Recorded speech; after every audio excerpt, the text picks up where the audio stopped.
Princípio número 2: o poder do foco. Com energia e persistência, conquistamos todas as coisas. Benjamin Franklin. A importância de ter um foco.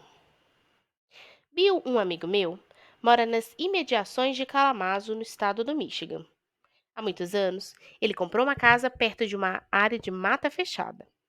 Bill gosta de alimentar os pássaros, por isso, assim que se mudou, instalou um comedouro no quintal.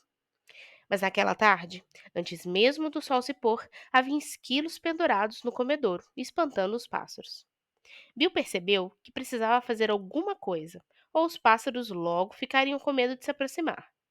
Nas 2 semanas seguintes, ele declarou guerra aos esquilos. Bill não é uma má pessoa e não faria nada que machucasse aqueles animais, mas estava determinado a usar todos os meios possíveis para manter os roedores à distância. Ele passou graxa no suporte do comedouro, mas isso não funcionou. Sentindo-se desafiado, Bill foi ao armazém e comprou um comedouro de pássaros à prova de esquilos. Um objeto de aparência estranha, envolto em arame, cujo rótulo dizia que a eficácia era garantida. Bill levou para casa e o instalou no quintal. No fim do dia, porém, os esquilos mais uma vez se penduraram no comedouro. Bill estava agora verdadeiramente irritado e no dia seguinte levou o produto de volta ao armazém. Bill pediu para falar com o gerente, exigindo a devolução integral do seu dinheiro.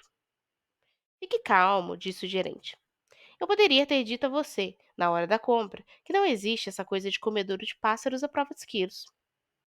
Bill o encarou incrédulo. Quer dizer que podemos mandar um homem à Lua, enviar mensagens instantâneas via satélite para qualquer lugar do mundo, mas nossos melhores e mais inteligentes cientistas e engenheiros são incapazes de inventar um comedouro de pássaros que supere um animal cujo cérebro é do tamanho de uma ervilha? Sim, disse o vendedor. Por quê? Insistiu Bill. Deixe-me perguntar uma coisa ao senhor, respondeu o homem. Nas 2 últimas semanas, quanto tempo em média o senhor passou tentando manter os esquilos longe do comedouro? Bill pensou por um minuto e respondeu: talvez 10 ou 15 minutos por dia. E quanto tempo o senhor acha que os esquilos gastaram por dia tentando entrar no seu comedouro? Bill aprendeu que a resposta para essa pergunta é quase o tempo todo que um esquilo passa acordado. Esquilos passam 98% de suas vidas procurando comida. Na verdade, são os únicos seres do reino animal que preferem comer a procriar. Eles preferem acumular comida a se divertir. Isso serve apenas para mostrar como esses bichos são focados em sua missão. Moral da história: foco e determinação vencem cérebros e intelectos o tempo todo. Você não precisa ser o mais inteligente ou ter mais diplomas que os outros para ser bem-sucedido. Seu poder está na sua capacidade de se concentrar no mais importante a ser feito. Se você se concentrar nas coisas certas e trabalhar nelas com afinco, alcançará resultados excepcionais. O perigo de estar à deriva. Um dos atributos mais importantes da liderança efetiva é saber focar. Sem o foco, é impossível caminhar em direção à realização das suas metas. Os verdadeiros líderes em qualquer cargo são capazes de manter a si mesmos e os demais concentrados em determinada tarefa. Os que não têm o foco em sua vida pessoal nem em sua carreira tendem a ficar à deriva. Há alguns anos, num dos primeiros cruzeiros que fiz com a minha mulher, visitei a cabine do comando do monstruoso navio transatlântico no qual navegávamos e fui falar com o capitão. Perguntei a ele sobre os mais turbulentos mares que havia enfrentado com aquela embarcação. Ele me contou que já se deparara com ondas de quase 30 metros. Impressionado, quis saber como ele conseguia manter o navio intacto com uma situação daquelas. Ele me disse que, apesar das ondas de 30 metros serem assustadoras, o navio era capaz de suportá-las com certa facilidade, contanto que não perdesse a força. Se você ficar sem motor em mares agitados, com qualquer tipo de embarcação, estará em grandes apuros. Com a força do motor, o barco é capaz de se posicionar perpendicularmente às ondas, explicou. Sem essa força, o barco poderia ficar à deriva, em uma posição paralela às ondas, e assim adernar ou afundar. Eis o perigo de ficar à deriva. Ficar à deriva versus esperar. Quando você age como líder, pode enfrentar praticamente tudo o que surgir em seu caminho, desde que não perca força e fique à deriva. Força, nesse sentido, é a capacidade de permanecer engajado no que estiver acontecendo. Isso não significa que você terá controle sobre toda e qualquer situação, não mais do que o controle de um barco pode ter sobre as ondas. Refiro-me à capacidade de engajar em determinada situação com propósito, com um foco.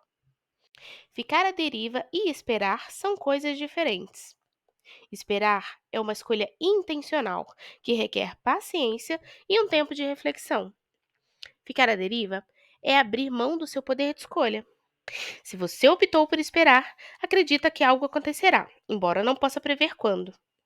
Em vez de agir precipitadamente, você para e reúne informações em busca de uma solução. Estar à deriva é produto da falta de atenção e da ausência de uma direção clara. Quando você fica à deriva, não é preciso nem mesmo que as ondas sejam muito grandes para que o barco afunde. É muito mais fácil ficar alheio ou anestesiado pelo comodismo. Antes que perceba, estará à deriva. Uma simples falta de atenção pode fazê-lo perder a força do propósito e do engajamento.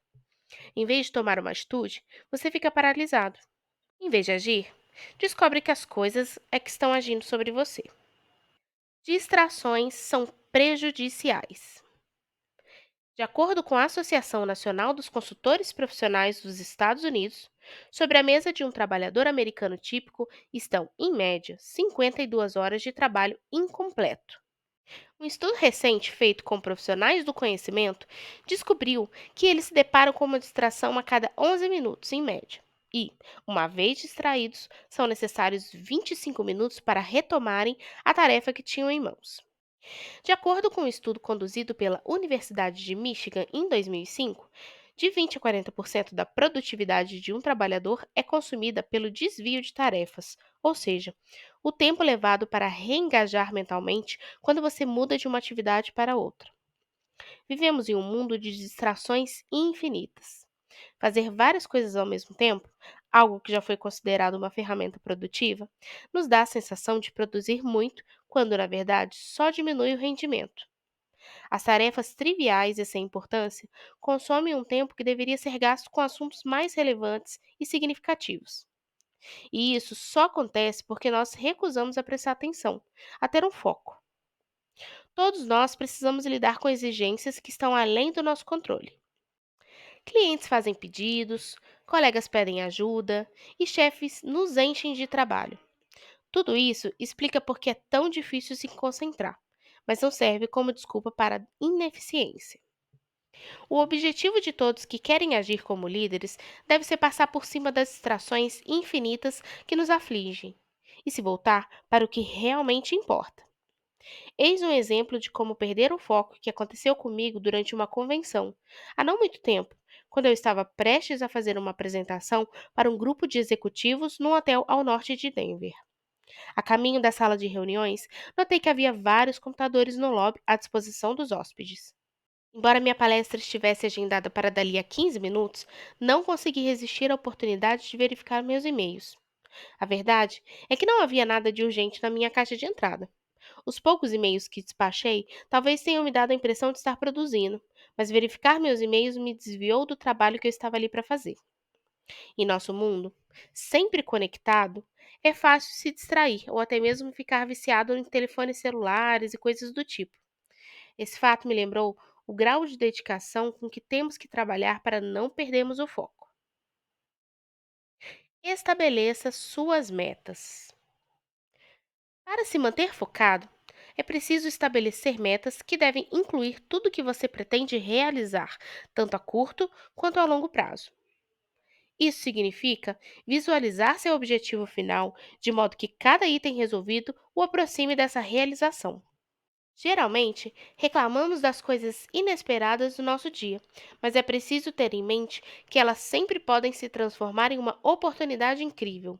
Por exemplo, ao nos esforçarmos em aumentar o retorno sobre investimento a partir dos relacionamentos, das soluções e dos incrementos, talvez sejamos capazes de perceber novas oportunidades.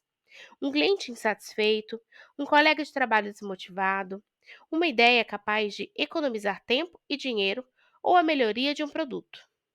Para liderar com eficiência, no entanto, não podemos esperar que acontecimentos aleatórios nos ajudem a alcançar os nossos objetivos. Nosso desafio é planejar a realização das tarefas mais importantes e de real impacto, e então persegui-las valendo-se de uma estratégia. Eu estava fazendo uma palestra em Pittsburgh quando um homem me abordou durante o coffee break. Um dos temas abordados havia sido a importância de ter um plano a longo prazo por escrito. Você tem um plano a longo prazo por escrito? Perguntou ele. Sim, tenho, respondi. Posso ver? Pediu. Ele queria ver se eu seguia meus próprios conselhos. Bem, eu deixei em casa. Não carrego comigo nas minhas viagens, expliquei. Pois deveria. Quer ver os meus objetivos a longo prazo? Fiquei com a impressão de que não tinha muita escolha. Ele abriu a carteira e tirou um cartão de fichário que havia sido cortado para se encaixar em um espaço menor. No cartão haviam três objetivos. Primeiro objetivo: aposentar-me aos 65 anos com independência financeira. Segundo objetivo: manter-me saudável tanto intelectual quanto fisicamente. Terceiro objetivo: viajar por todo o país e para o exterior. Três objetivos muito simples e um cartão velho esfarrapado que ele levava na carteira. Ele então me perguntou: quantos anos acha que eu tenho? Confesso que não sou muito bom em estimar a idade das pessoas, mas ele parecia ter quase 50 anos ou um pouco mais que isso. Para minha surpresa, estava a apenas 2 anos da sua aposentadoria. Tinha 63 anos. E só de olhar, percebi que era um homem saudável física e intelectualmente. Sabe, quando eu me aposentar, não serei escandalosamente rico, mas poupei dinheiro bastante para não depender de ninguém. Se a previdência social entrar em colapso, ficarei bem. Ele havia conquistado a independência financeira. Em seguida, ele me contou que havia visitado a maioria dos 50 estados americanos e vários países estrangeiros. Depois de se aposentar, ele pretendia passar de 3 a 6 meses por ano viajando pelo exterior. Obviamente, ele trilhara um longo caminho para realizar aqueles três objetivos de vida escritos em um cartão de fichário. Sabe como consegui realizar tudo isso? Perguntou ele. Você pode ouvir sobre determinada ideia em um seminário, pode ler sobre isso em um livro, mas quando se depara com a ideia em ação, isso causa certo impacto em você. Todas as manhãs, assim que eu acordava, pegava esse cartão e o colocava junto da minha lista de coisas a fazer. E eu me perguntava: o que farei hoje que vai me aproximar, no longo prazo, de um desses três objetivos? Se a resposta fosse negativa, eu não priorizava aquela tarefa. E isso acontecia com muita frequência. Esse homem aprendeu que ter um foco claro em mente o ajudava a avaliar se o que estava fazendo diariamente contribuiria para o quadro que ele havia pintado para sua vida, sua visão do futuro. Este é o poder do foco. David Campbell escreveu um livro muito inteligente chamado Se Você Não Sabe para Onde Está Indo, provavelmente acabará em qualquer outro lugar. E ele tem razão. Seu plano precisa incluir objetivos importantes e o que você sonha para a sua vida no futuro deve ser a prioridade máxima. O que nos impede ao nosso destino é ter um propósito e priorizar as atividades diárias em torno dele. Muitas pessoas começam um dia de trabalho perguntando a si mesmas o que precisam fazer. Aquelas que agem como líderes perguntam algo ligeiramente diferente. Quais são as coisas significativas que planejo realizar? O que precisa ser feito são quase sempre nossas atividades cotidianas. Retornar ligações, escrever relatórios, responder e-mails. As atividades significativas são do tipo estabelecer objetivos de longo prazo e vencer etapas para realizá-los, melhorar as relações de trabalho, aumentar o faturamento, criar novos projetos. Compare os dois tipos e reflita sobre a importância que tem cada atividade em um ponto de vista mais amplo. Priorize. Entender a importância relativa daquilo que você faz e de como usa o seu tempo é a chave para ser competente e eficiente. Você acha que, ao fim de um dia típico de trabalho, realizou tudo exceto o item mais importante da sua lista de pendências? Esse é um exemplo de prioridade reversa. As tarefas fáceis são feitas enquanto as mais relevantes permanecem pendentes. As pessoas que agem e são bem-sucedidas como líderes aprendem a priorizar. Criar uma lista diária de tarefas a serem cumpridas é apenas parte da solução. A outra parte consiste em saber o que é mais importante da lista e optar por completar essa tarefa primeiro. Viva com propósito. Você não pode acrescentar tempo à sua vida. O desafio para todos nós é acrescentar vida ao nosso tempo. Em outras palavras, progredir, alcançar melhores resultados e contribuir mais. É disso que se trata a verdadeira liderança. A maioria dos momentos considerados determinantes em nossa vida, na verdade, não tem esse peso todo. Formatura da faculdade, casamento e aposentadoria são apenas momentos de celebração. A formatura comemora o tempo que você passou na faculdade. O casamento simboliza a conquista que o levou à vida 2. A aposentadoria celebra uma vida de trabalho. Em cada um desses exemplos, o rumo da pessoa já estava definido antes de o fato ocorrer. Que momento determina a pessoa que você é? O agora. Cada momento que vivemos ajuda a definir quem somos. Aqueles que agem como líderes na própria vida e na vida dos outros entendem isso e optam por viver com propósito. Ao prestarmos atenção e nos importarmos com cada momento, podemos criar um legado de realizações e conquistas no trabalho e na vida, em tudo o que fazemos. Liderança em ação. Descarte as atividades que não agregam valor. Ninguém tem mais do que 24 horas em cada dia. Nosso objetivo deveria ser aproveitar ao máximo esse precioso recurso fazendo aquilo que é importante para nós. Você participou de alguma reunião na semana passada que foi uma completa perda de tempo? Quando se achar no meio de uma reunião que não irá trazer nenhum retorno para você, nem para os demais participantes, peça licença para tratar de um assunto mais urgente. Melhor ainda, trabalhe no sentido de evitar esse tipo de compromisso a todo custo. Os grandes avanços da história aconteceram como resultado do modo como os indivíduos usaram o tempo e o conhecimento deles mesmos e dos outros. A maneira de gerenciar esses recursos preciosos determina quanto você é eficiente na vida, seja qual for o seu cargo. Identifique suas atividades mais importantes. Quando se trata de liderança, precisamos identificar as atividades MVL mais valiosas e lucrativas. Se você for como eu, faz 50, 75 ou 100 coisas diferentes em um dia. O dilema é que apenas algumas dessas atividades realmente têm importância. Quais são as 6 ou 8 atividades MVL que lhe dão o maior retorno no que diz respeito ao tempo e à energia investidos nelas? Faça uma lista. Agora, haja no sentido de gastar 60 a 80% de cada dia nessas atividades. Você ainda terá de 40 a 20% do dia para lidar com interrupções e pedidos, apagar incêndio e contornar emergências que não poderia prever.